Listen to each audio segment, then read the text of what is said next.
Hi all of you welcome to my channel. இந்த வீடியோவில் நம்ம இப்போ பார்க்க போகிறது ஆரோக்கியமான களியும் கருவாட்டு குழம்பும். 1/2 லிட்டர் தண்ணியை ஊற்றி கொதிக்க வச்சுக்கலாம். தண்ணி கொதிச்சிருச்சுங்க. இப்போ பச்சரிசி சேர்த்துக்கலாம். உப்பு தேவையான அளவு. 200 கிராம் கேழ்வரகு மாவு. இந்த மாதிரி தான் வேகணும். மாவு வேகணும், அதனால் நம்ம தட்டு போட்டு மூடி வச்சுருவோம். துடுப்பு போட்டு இப்படி தான் மாவை நல்லா கிளறணும்.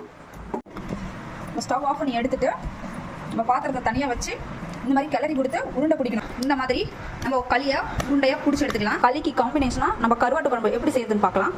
3 டேபிள் ஸ்பூன் எண்ணெய் ஊற்றிருக்கோம்.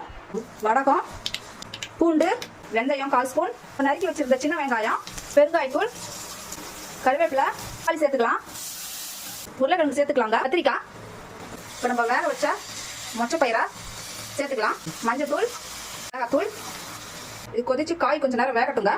இப்போ பொரி சேர்த்துக்கலாம்.